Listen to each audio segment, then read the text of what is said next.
You know, Robert, I don't think Bessie has ever cooked a finer dinner than what we experienced this evening. And by the way, this is a very fine wine you have served. You know, speaking of wine, I was down at the levee yesterday, and there was a man from Hummin who was bringing wine down to ship to New Orleans. And I asked him, I said, "Sir, what does it take to make wine?" Well, he bent over and he looked at me, and he looked up the levee and down the levee. And then he leaned real close like he was going to tell me a secret. And then he said real soft, "Sir, to make wine, it takes grapes." Yes, Campbell. I laughed too. But then he told me it takes 3 years to train a new vine before the first harvest. You have to teach it how to grow. Well, seems to me, Robert, we need to plant a vineyard right here in St. Louis, because I think the harvest could be great. No, I'm not talking about that type of vineyard. I'm talking about a vineyard that will create a harvest of hope and self-reliance for many of our citizens. Oh, did I tell you I met that new riverboat pilot of yours on the A.B. Chambers, that Samuel Clemens? He certainly is a humorous fellow. Had quite a crowd listening to his stories. I told him, I said, "Young man, you ought to be a writer, and we'll put your books in the Mercantile Library." But something else happened. As I was down there, an Irish man and his family comes up to me and he asked me for $1. Well, it seems to me, Robert, that as fast as our city is growing, our poor population is growing faster. Yes, Robert, I know you're from Ireland, and I did not mean any offense. But the thing that bothers me about this, sir, is that if people stay poor long enough, they'll think it's permanent. You know, the good book says the poor will always be with you, but it doesn't say we have to keep them poor to make sure that they're around. You know that Thomas Morrison over on Pine Street? Well, he started feeding some of the immigrants and poor people out of his home several years ago. And indeed, he is doing a good thing, but I think we can work together to make it even better. I want to call it the St. Louis Provident Association. You know, that word provident, Robert, means to provide carefully for the future. To provide for the future means more than a meal today. It means helping people with their future by changing their present. It means turning temporary poverty into permanent success. It means planting a vineyard, training it, and looking forward to a harvest. Well, I was talking to a lot of friends to see what I can do about my financial problem. So my friends told me about Provident. And when I started going to Provident, they were showing me how to talk to people in interviews, how to fill out an application the right way. When I first came to Provident, I felt that I was just going to be another number. But going along with it, I really began to see that it was much more than me just becoming another number. I felt like they really wanted to help me. Robert, ever since the cholera epidemic in '49, when I lost my dear wife, Angelica, there have been a lot of those boys running around on our streets, homeless, orphans, causing mischief. I think in time the Provident Association could do something about that too. What if we had a place where children could learn, gather, a place where their mothers and fathers would know they would be safe? Just imagine, Robert. Just imagine.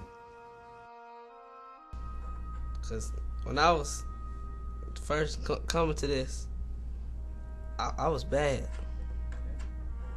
I used to bully people. They were so scared, like they didn't want to come to school. Because I stopped bullying him, and I used to tell him I was sorry, like every day when I stopped. The Street Center is a good place to go when you need help with your homework, or you need help with things that you can't do, or a place where you can meet new friends. My friend, you know that Irish man who asked me for $1? I asked him what type of work he could do, and he said all he did in Ireland was farm. Had to leave because of the potato famine. Well, I think it's time to have training for men like him to learn to be coopers and wheelwrights and carpenters and stonemasons. There's any number of things we could train them for so they can have dignity and hope and support their families. I've been a professional musician since 1966. Also took a job in 1999 of selling men's clothing. I'm also a alcoholic and drug addict, and due to those diseases that I struggle with, I had lost both my music career and my job selling men's clothing. And my position now is an operations manager for a medical supply company here in St. Louis.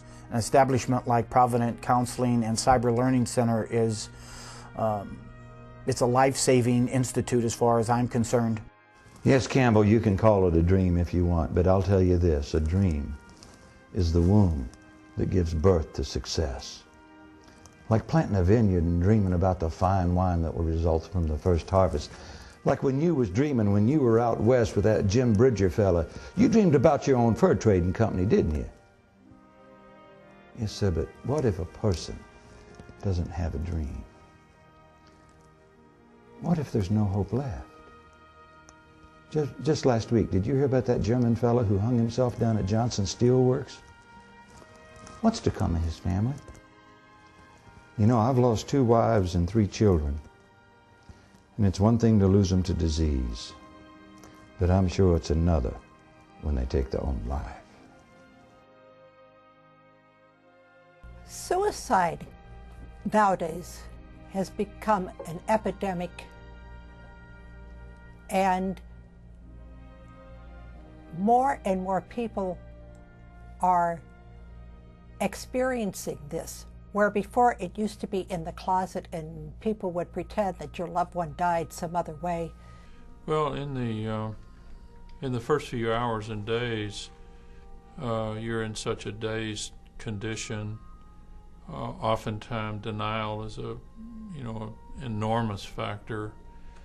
You want to explain it away in a lot of ways. For example, one of the relatives told people that she was in an accident, and you're getting phone calls wanting to know about the accident. Obviously, there was no accident. My friend, I was going to wait to ask you this until we were more fully organized, but Robert, I am in need of your financial assistance.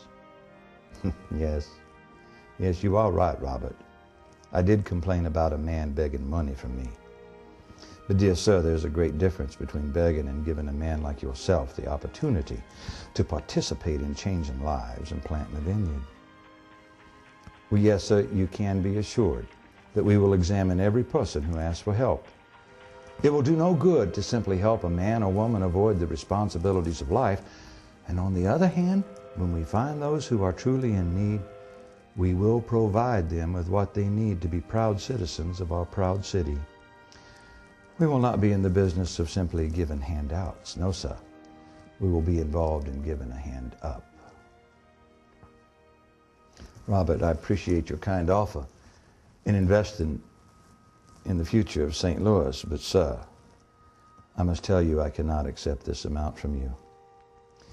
And the reason why, sir, is I know that in the future you will feel guilty because you are able to give so much more.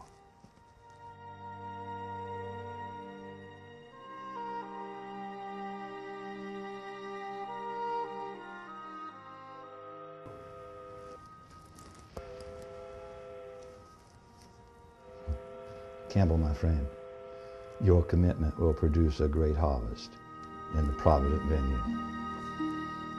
God bless you, sir.